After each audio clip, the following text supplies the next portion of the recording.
this Confederate flag issue, it's one that Donald Trump, it's not unusual for him to be latching himself to these particular issues, but it's causing a lot of consternation in America.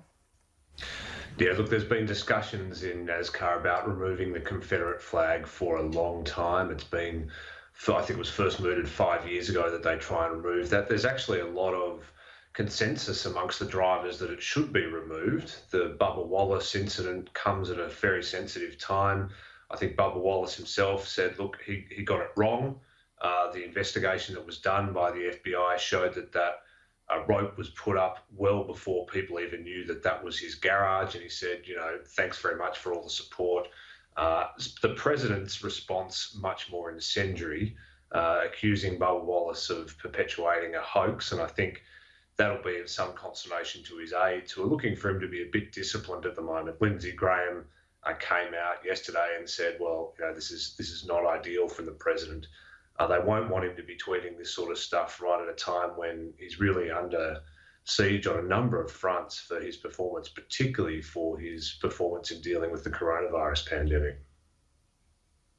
And it does just show how febrile things are in America at the moment, that people are just hypersensitised to these kind of things because it has been a long-running issue and there has been so much anger at the death of George Floyd. But what's going to be the thing you think that diffuses this when going forward? Is it going to be the election moves things on, or are they going to have serious systemic change? Well, I think you'd say the US will still be dealing with racial discrimination issues and how to manage that best for decades to come. This is not going to go away anytime soon. What's different now is the velocity of these discussions. A picture like that goes up of a noose, such an emotional, arresting image, and people are judging it, commenting on it, making decisions on it. It moves so quickly, much more quickly than the actual rational, sober investigation that found that it wasn't a targeted racial attack. But by then, the debate has moved on. So it's just the speed and the velocity of these debates that's happening at the moment that makes it so hard to respond to. And so the whole issue is so incendiary. And there is just that long, hideous and fairly recent history of lynching in America that does just fuel so much of this debate. But if we can move on to the issues we're seeing with China having a crack at the United Kingdom, they've made this point saying that they are going to be taking Hong Kong residents into the country. Do you think that this is the right move? Look, I do. The UK's got a special responsibility here. They were the ones that signed the treaty with China for the transition of Hong Kong.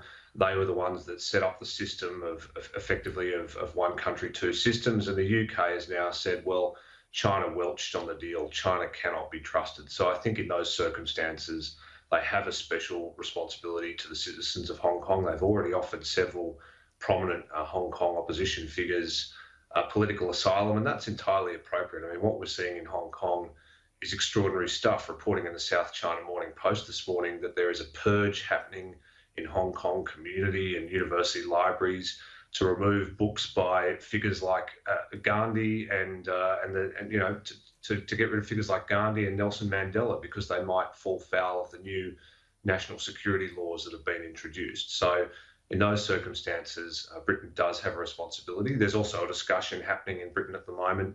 They've just brought into law Magnitsky sanctions. There's a discussion about whether those should be applied to figures like Carrie Lam, the chief executive of Hong Kong, because of the role they've played in violating human rights.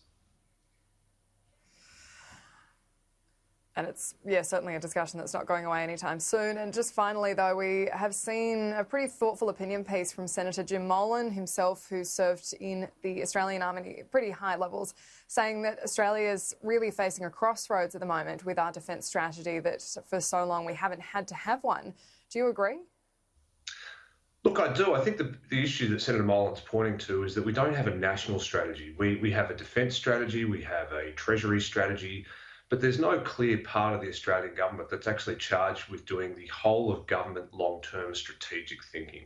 We've got an Office of National Intelligence, which pulls together all the intelligence assessments, but we don't have a dedicated part of the government that is doing long-term thinking about strategy. And we've seen where that's caused problems. For example, in the last few years, Defence was pursuing one strategy on China, Treasury was pursuing a very different strategy on China. It's only in recent years that they've started to bring their perspectives together to look at how they can both operate in the best national interest. There's been some discussion about bringing back a national security advisor position in Canberra. I think that's something we should look at, but we really need more thinking about how we bring together defence, economics, what our workforces look like, what our industrial capacity looks like, what our energy security picture is to make sure that Australia is not only competitive, but can stay independent in the decades to come. Because that's the key issue, isn't it, really? Like, the conversation is focusing on China at the moment as much as many try to avoid saying it. But we are a huge trading partner with China. They're our biggest customer and at the same time a huge strategic threat. And we saw again with this cybersecurity announcement, this kind of reluctance to single out China as the main issue. Do you think we should have a stronger rhetoric around it?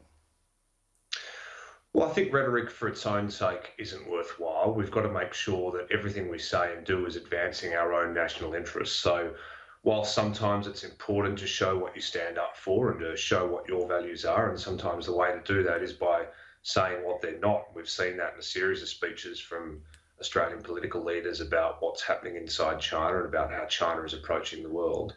But we've got to deal with China for the next few decades. We've got to balance the fact that we can't shoot ourselves in the foot economically with the fact that we can't agree to be coerced and we can't agree to be browbeaten or to have our interests curtailed by another country that has a very different political system that doesn't value democracy. So we've got to reconcile those two interests in a long-term way because these issues will play out over decades.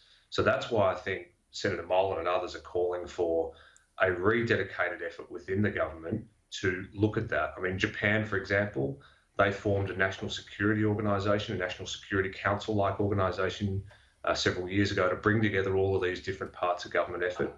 We haven't done that. And the question is, could we have a better model to address some of these issues? And I think the answer is yes.